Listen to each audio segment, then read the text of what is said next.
जरा सोचो, तुम्हारा शरीर अचानक से एक शैतानी जोकर में बदलने लगे। कुछ ऐसा ही होता है केंट के साथ। केंट एक प्रॉपर्टी डीलर है जो घरों को खरीदने बेचने का काम करता है। आज उसके बेटे जैक का जन्मदिन है, जिसके लिए उसकी पत्नी मैग ने एक जोकर को पार्टी में बुलाया था, क्योंकि जैक को जोकर्स बहुत पसंद थे। लेकिन जब उस आदमी ने ऐन वक्त पर कैंसिल कर दिया तो मैग ने जैक का दिल रखने के लिए केंट को फोन किया कि तुम ही कहीं से कॉस्ट्यूम पहन के आ जाओ ना जोकर की। केंट ने हाल ही में एक पुराना घर खरीदा था, जहाँ एक ट्रंक में उसे जोकर की कॉस्ट्यूम मिल गई। वो तुरंत जोकर बनकर अपने बेटे की पार्टी में पहुँच गया और सभी बच्चों के साथ खूब मस्ती की। फिर पार्टी खत्म होने के बाद केंट जैक को अपने कमरे में छोड़ आया और सोफे पर आकर अपनी पत्नी से बात करने लगा। मैग काफी खुश थी, इसीलिए उसने केंट को जल्दी से अपनी कॉस्ट्यूम बदलने को कहा, क्योंकि वो केंट को एक खुशखबरी देना चाहती थी। लेकिन मैग के जाते ही केंट को वहीं पर गहरी नींद आ गई।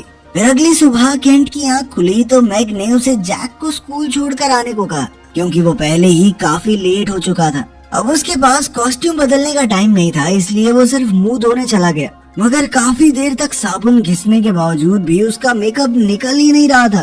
खैर, ज्यादा वक्त ना होने की वजह से वो जैक को ऐसे ही स्कूल छोड़ने चला गया। इसके बाद वो सीधा अपने खाली घर पर पहुंचा, जहाँ पर कुछ मजदूर उसका इंतजार कर रहे थे। उसने उन सबको घर का कारपेट निकालने को कहा, लेकिन जोकर की कॉस्ट्यूम में कोई उसे पहचान नहीं पाया। इस पर केंट ने उन्हें झाड़ते हुए कहा, सालों मालिक को नहीं पहचान रहे। सभी मजदूरों को काम पर लगाकर वो घर के बाथरूम में जाकर मेकअप निकालने की कोशिश करने लगा, लेकिन पेंट तो उतरने का नाम ही नहीं ले रहा था। फिर उसने गुस्से में विग और नकली नाक निकालने की कोशिश की, मगर वो भी नहीं निकल रही थी। उसका गुस्सा बढ़ता जा रहा था और अब उसने पूरी ताकत लगाकर कॉस्ट्यूम उतारने की कोशिश की, मगर अफसोस कोई फायदा नहीं हुआ। आखिरकार उसने ड्रॉर से एक ब्लेड निकाला और कॉस्ट्यूम काटने की कोशिश की, लेकिन इसी चक्कर में ब्लेड उसकी कलाई में लग गया और खून बहने लगा। उसने जैसे तैसे अपनी कलाई पर पट्टी की और मजदूरों के कमरे में जाकर एक छोटी आरी उठाई। उसने आरी अपनी गर्दन के पास रखी और अंदर से कॉस्ट्यूम काटने के लिए पूरा जोर लगा दिया। इससे कॉस्ट्यूम को तो कुछ नहीं हुआ, बल्कि आरी ही टूट गई। अब केंट का दिमाग खराब होने लगा था, इसीलिए वो परेशान होकर घर चला गया। जब मैग ने देखा कि उसका पति अब तक जोकर बना घूम रहा है, तो उसने केंट से पूछा कि अब तक कॉस्ट्यूम क्यों नहीं उतारी। तो केंट ने उसे पूरी बात बताई, लेकिन मैग को लगा कि वो मजाक कर रहा है, इसीलिए वो अपने मेडिकल औजारों की मदद से केंट की नकली नाक को खींचने लगी। मगर वो नाक इतनी मजबूती से चिपकी हुई थी कि उसे निकालने के चक्कर में केंट की असली नाक से खून बहने लगा। केंट को बहुत दर्द हो रहा था और इधर उसका पालतू कुत्ता जमीन पर गिरी हुई नकली नाक खा गया। इसके बाद मैग ने देखा कि केंट की विग ने उसके असली बालों की जगह ले ली थी। इसके बाद केंट अपनी नाक के जख्म को ठीक करवाने के लिए हॉस्पिटल चला गया, जहां डॉक्टर ने उसकी नाक पर पट्टी कर दी। बाद में जब वो घर लौटा तो अचानक उसे जोरों की भूख लगने लगी। उसे घर के अंदर खाने का जो भी मिला वो खाता चला गया, पर फिर भी उसके पेट से आवाजें आ रही थी। अगली सुबह मैग जैक को स्कूल ले जाने के लिए उठी तो उसने देखा कि उसकी पूरी किचन में उथल पुथल मची हुई थी। साथ ही वहाँ केंट की तरफ से एक नोट था, जिस पर लिखा था कि वो इस परेशानी का हल ढूंढने जा रहा है। केंट इस वक्त उसी घर में था जहाँ उसे वो कॉस्ट्यूम मिली थी। उसने कंपनी में फोन करके पता लगाया कि उससे पहले इस घर का मालिक कौन था, और तभी उसकी नजर कॉस्ट्यूम के ट्रंक पर पड़ी, जिस पर अब ताला लगा हुआ था। अब उसने खुद ही ऑफिस में जाकर सारे कागजात चेक किए तो पता चला कि इस घर का पिछला मालिक मार्टिन कार्लसन नाम का कोई आदमी था, जिसकी अब मौत हो चुकी है। वो सोच ही रहा था कि आगे क्या करना चाहिए कि तभी उसकी नजर एक बच्चे पर पड़ी जो उसे देख रहा था, और अचानक उसके पेट से आवाजें आने लगी, जबकि उसने अभी अभी इतना सारा खाना खाया था। इसके बाद वो एक कॉस्ट्यूम की दुकान में पहुंचा, जहां उसे एक आदमी का नंबर मिला, जिसका सरनेम घर के पिछले ओनर मार्टिन की ही तरह कार्लसन था। अब उसने अपनी गाड़ी में बैठकर इस आदमी को फोन करके जोकर कॉस्ट्यूम के बारे में बात की, मगर इस कॉस्ट्यूम की बात सुनते ही वो आदमी बुरी तरह डर गया और उसने केंट को कॉस्ट्यूम छूने से सख्त मना कर दिया। लेकिन केंट ने कहा कि भाई तू छूने की बात कर रहा है, मैं तो पहन के बैठा हूँ। तो उस आदमी ने केंट को अपना पता देकर अपने घर बुला लिया कुछ देर बाद केंट पते पर पहुंचा जहां उसकी मुलाकात बर्ट कार्लसन नाम के एक आदमी से हुई, जो असल में मार्टिन कार्लसन का भाई था। बर्ट ने उसे चाय पिलाई और इस कॉस्ट्यूम के इतिहास के बारे में बताने लगा। केंट को कहानियां सुनने में कोई इंटरेस्ट नहीं था, तो उसने सीधा पूछा कि भाई इसको निकालना कैसे है। तब बर्ट ने कहा कि शांति से पहले मेरी बात सुनो। सैकड़ों साल पहले एक ऐसा इंसान था जिसकी त्वचा एकदम सफेद थी और नाक बिल्कुल लाल। वो बर्फीले पहाड़ों में रहता था और अपना पेट भरने के लिए वो 5 बच्चों को बहला फुसलाकर अपनी गुफा में ले आया। फिर सर्दी के हर एक महीने में उसने एक बच्चे को मारकर खा लिया। सैकड़ों साल बीत जाने की वजह से ये कहानी इतिहास के पन्नों में खो गई। ये कहानी सुनकर केंट को अचानक चक्कर आने लगे और उसने बर्ट से पूछा कि वो उसे ये सब क्यों बता रहा है। लेकिन इससे पहले कि बर्ट जवाब देता, केंट वहीं बेहोश हो गया। कुछ देर बाद जब केंट को दोबारा होश आया तो बर्ट ने फिर से वो नशीली चाय उसे पिला दी और कहने लगा, तुम्हारे अंदर बैठे इस शैतान को रोकने के लिए तुम्हारे शरीर के हिस्से काटने के अलावा कोई चारा नहीं है। ये सुनते ही केंट ने जैसे तैसे खुद को उसकी कैद से रिहा किया, लेकिन इस जद्दोजहद में बर्ट का चाकू उसके कंधे में घुस गया। केंट को इतना गुस्सा आया कि उसने चाकू बाहर निकाल कर बर्ट पर हमला कर दिया।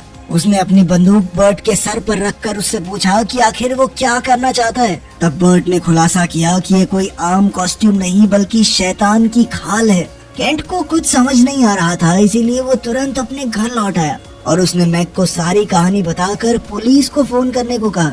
उसने मैग को अपने कंधे का जख्म दिखाकर कहा कि बर्ट को लगता है उसके अंदर शैतान पल रहा है। फिर उसने मैग से कहा कि वो ये बात किसी को न बताए वरना लोग उसे पागल समझेंगे। मगर उसे एहसास ही नहीं हुआ कि सोफे पर बैठी मैग के परिवार वालों ने ये सारी बात सुन ली थी। उसके ससुर ने उससे पूछा कि आखिर मसला क्या है। अब अपनी सच्चाई साबित करने के लिए केंट ने सबको अपने कंधे का घाव दिखाया और फिर सबको अपनी गाड़ी के पास लेकर गया जिसमें उसने बर्ट को कैद किया हुआ था। लेकिन सबको लग रहा था कि केंट का दिमाग भर चुका है और वो एक बेगुनाह आदमी को अगवा कर लाया है। फिर मैग के भाई ने केंट की विग खींचने की कोशिश की, पर केंट ने बदले में उसकी बाजू ही तोड़ डाली। इससे मैग और जैक बुरी तरह घबरा गए। अब केंट उन्हें और नहीं डराना चाहता था, इसीलिए वो गाड़ी लेकर बर्ट को पुलिस के हवाले करने चला गया। लेकिन रास्ते में उसके शरीर में अजीबोगरीब बदलाव होने लगे और उसकी उंगलियां और पैर बहुत लंबे हो गए। तभी अचानक बर्ट ने मौका देखकर अपनी हथकड़ी से केंट का गला दबा दिया, जिससे गाड़ी बेकाबू होकर एक दीवार से टकरा गई। इस हादसे के बाद केंट गाड़ी से बाहर निकला तो उसे एक खरोंच तक नहीं आई थी। उसने बर्ट को बाहर निकालकर उससे पूछा कि वो ये सब क्यों कर रहा है। तब जख्मी बर्ट ने कहा कि इससे पहले कि बहुत देर हो जाए तुम्हें अपनी जान की कुर्बानी देनी होगी, और इतना बोलकर वो बेहोश हो गया। उसी पल अचानक केंट की नजर दूसरी गाड़ी में बैठे 2 बच्चों पर पड़ी और उसके पेट से दोबारा आवाजें आने लगी। न जाने उसे क्या हुआ और वो तुरंत जंगल की तरफ भाग निकला। जंगल में एक कैंप था जहाँ एक लड़का बर्तन धो रहा था, पर तभी अचानक उसे किसी के भूखे पेट की आवाज सुनाई दी। उसने इधर उधर देखा तो उसकी नजर केंट पर पड़ी, तो केंट ने उससे पूछा कि क्या उसके पास कुछ खाने को है। तब उस लड़के ने बिना हिचकिचाए अपनी जेब से एक बिस्किट निकाल कर दे दिया। मगर जैसे ही वो केंट के करीब गया तो केंट ने अचानक उसे जोर से पकड़ लिया और उसकी उंगलियां चबा गया। फिर अगली सुबह मैग जैक के स्कूल प्रिंसिपल से मिली और उसे जैक को किसी भी हालत में केंट के साथ भेजने से मना किया। उधर केंट ने पहली बार इंसानी मांस खाया था, जिसके बाद उसके असली दांत टूटकर गिर गए। तब उसने अपने खाली घर में जाकर छुपने का फैसला किया, पर जब उसने दरवाजा खोला तो उसे एक बच्चा मिला जो उससे बातें करने लगा। लेकिन उसे देखते ही केंट के पेट से आवाजें आने लगी। हालांकि केंट को बहुत तेज भूख लगी थी, पर फिर भी उसने बच्चे को खुद से दूर करके खुद को घर में बंद कर लिया और दरवाजे के पास बैठकर अपनी भूख को रोकने की कोशिश करने लगा। वहीं घर पर मैग अपने कुत्ते को काबू करने की कोशिश कर रही थी, क्योंकि वो केंट की नकली नाक खाने के बाद से काफी अजीब बर्ताव कर रहा था। तब उसे केंट का फोन आया और उसने जो कुछ भी हो रहा था उसके लिए माफी मांगी। फिर उसने कहा कि मेरे पास अब कोई दूसरा चारा नहीं है, और अचानक फोन काट दिया। अब केंट हताश होकर एक कंस्ट्रक्शन स्टोर में गया, जहाँ से उसने एक आरी और बाकी औजार खरीदे। वहीं दूसरी ओर मैग केंट को ढूंढने निकल पड़ी और उसने अलग अलग प्रॉपर्टीज में जाकर देखा। उधर केंट उसी घर में वापस जाकर उस शैतान को खत्म करने का नया तरीका सोच रहा था। लेकिन अचानक ही वो बच्चा घर में वापस आ गया और केंट के बिछाए हुए जाल की वजह से आरी का ब्लेड सीधा उसे जा लगा, जिससे उसकी मौके पर ही मौत हो गई। पहले तो केंट को बहुत पछतावा हुआ, मगर फिर केंट को बहुत तेज भूख लग गई और वो उसे खा गया। उसी समय अचानक मैग वहां आ पहुंची और घर का ताला खोलने लगी। केंट ने अंदर से उसे आवाज लगाते हुए दरवाजा खोलने से मना किया, क्योंकि अगर मैग अंदर आ गई तो उसका सच सबके सामने आ जाएगा। खैर, मैग ने उसे शांत करते हुए कहा कि मुझे तुम पर पूरा विश्वास है, वो तो सिर्फ केंट को घर ले जाने आई थी। इस पर केंट ने कोई जवाब नहीं दिया तो मैग ने उसे समझाया कि मुझे तुम्हारी जरूरत है, प्लीज दरवाजा खोलो और चलो मेरे साथ।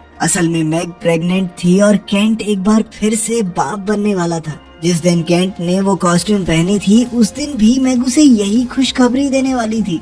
ये सुनने के बाद केंट दरवाजा खोलकर मैग के साथ चलने को तैयार हो गया और पीछे उस बच्चे की हड्डियां छोड़ गया।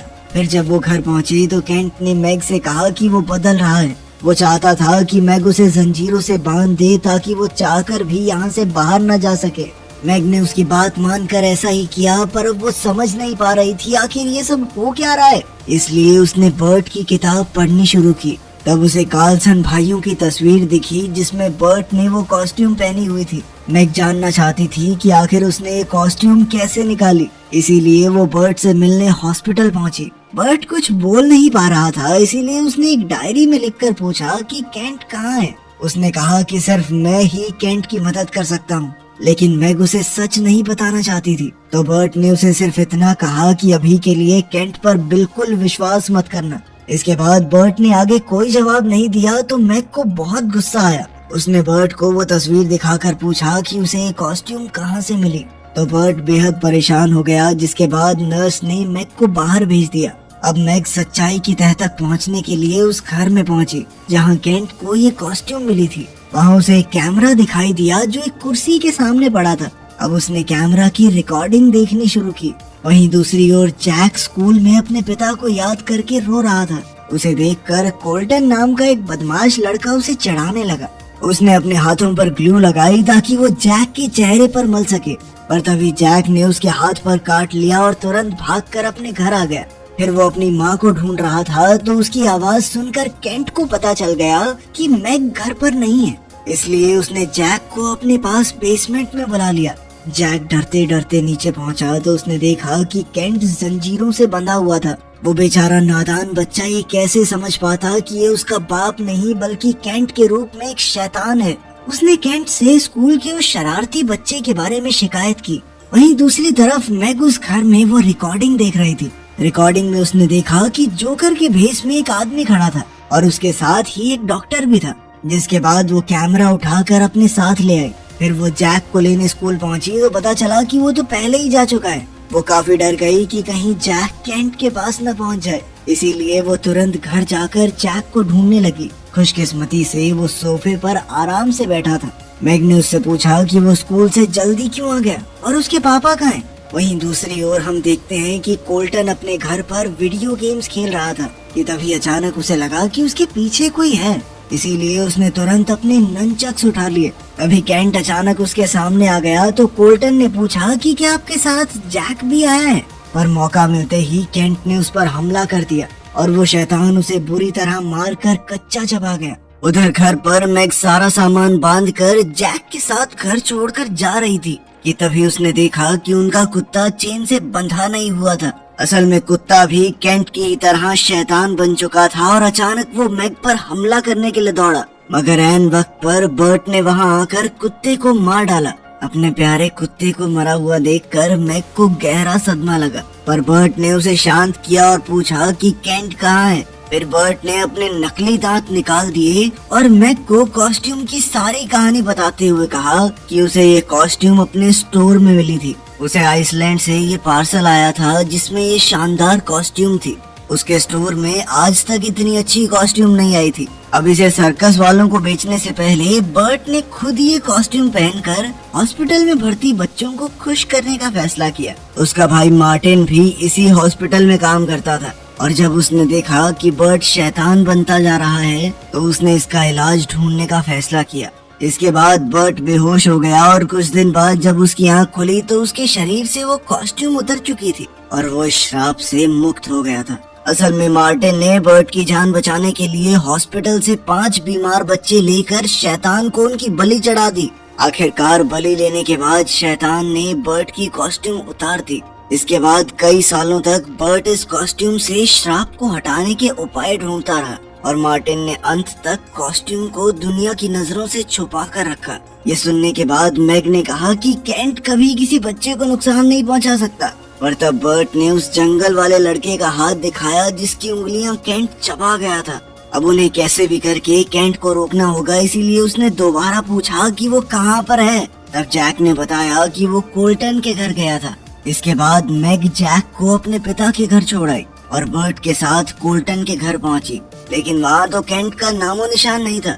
सिर्फ कोल्टन की आधी लाश जमीन पर पड़ी थी। अब मैग ने सोचा कि केंट कहाँ हो सकता है, तो उसके दिमाग में एक एडवेंचर पार्क का नाम आया और वो बर्ट को लेकर तुरंत वहाँ पहुंची। उसने बर्ट को बाहर रुकने को कहा और खुद केंट को ढूंढने अंदर चली गई। वहीं एक टॉय टनल में एक बच्चा अपने छोटे भाई को ढूंढ रहा था, तो उसे खून के निशान दिखाई दिए, पर फिर भी वो आगे बढ़ता रहा। आगे जाते ही उसे केंट का शैतानी रूप दिखा जो बेरहमी से उसके भाई को खाने की कोशिश कर रहा था। उसे देखते ही उस लड़के ने शोर मचा दिया और वो अपने छोटे भाई को बचाने के लिए अपना बलिदान देने को तैयार था। अब केंट ने तुरंत उस पर हमला कर दिया, जिससे उसका खून स्लाइड से बहकर नीचे गिरने लगा। इसे देखकर वहाँ मौजूद लोगों में अफरा तफरी मच गई और इधर मैग केंट को ढूंढती हुई वहाँ आ गई। तब बर्ट ने अचानक उसे किचन में खींच लिया और खून के निशान दिखाकर इनका पीछा करने को कहा। अब वो दोनों सीधा केंट के पास पहुंच गए तो केंट ने उनसे पूछा कि क्या हुआ। मैग ने कहा कि वो उसकी मदद करने आए हैं। इसी दौरान पीछे से बर्ट ने कुल्हाड़ी से केंट के सर पर हमला कर दिया, जिससे वो एक बार फिर शैतानी रूप में आ गया। उसने बर्ट पर जानलेवा हमला कर दिया और वो उसे खाने ही वाला था, पर तभी मैग ने उससे बर्ट की जान की भीख मांगी। आखिरकार केंट रुक गया और उसने मैग से कहा कि अब सिर्फ एक बच्चा बाकी है। अगर तूने मुझे आखिरी बच्चा लाकर नहीं दिया तो मैं तेरे बेटे को ही खा जाऊंगा। उसी पल अचानक पुलिस वहां आ पहुंची तो मैग वहां से भाग निकली और पुलिस ने बर्ट को गिरफ्तार कर लिया। इधर मैग ने अपने पिता को फोन करके जैक के साथ कहीं भाग जाने को कहा। उसके पिता ने उससे पूछा कि आखिर बात क्या है, पर तभी मैग की नजर एक गुम हो चुके बच्चे पर पड़ी, तो वो फोन काट कर बच्चे के पास गई। उसी पल बच्चे की माँ ने वहाँ आकर उसे गले लगा लिया। इसके बाद मैग अपनी गाड़ी में बैठकर सोचने लगी कि आगे क्या करना चाहिए। तभी एक लड़की ने उससे लिफ्ट मांगी तो मैग उसकी मदद करने को राजी हो गई। अब यही आखिरी रास्ता था, इसीलिए वो लड़की को गाड़ी में बैठाकर आगे बढ़ी। जल्द ही लड़की गाड़ी में ही सो गई तो मैग इस बात का फायदा उठाकर उसे एक सुनसान जगह पर ले आई और लड़की को जगाकर गाड़ी से उतार दिया। वो लड़की काफी घबरा गई और वापस अंदर आने के लिए शीशे को पीटने लगी। तभी अचानक एक पुलिस वाला वहाँ आ गया और उसने मैग को वहीं रुकने को कहा और खुद उस लड़की से बात करने लगा। इधर मैग को समझ नहीं आ रहा था कि शैतान अब तक आया क्यों नहीं, तो उसे एहसास हुआ कि वो जरूर जैक के पीछे गया है। वो सीधा अपने पिता के घर पहुंची और उन्हें सब सच बताने लगी। और उसी पल अचानक जोकर ने पीछे से एक ही झटके में उसके पिता का सर धड़ से अलग कर दिया। अपने पिता को अपनी आंखों के सामने मरता देख मैग तुरंत दौड़कर गैराज में गई और अपने बचाव के लिए एक हथौड़ा उठा लिया। अब वो केंट के आने का इंतजार कर रही थी, पर तभी अचानक जैक नीचे आने लगा तो मैग ने उसे तुरंत ऊपर जाने को कहा।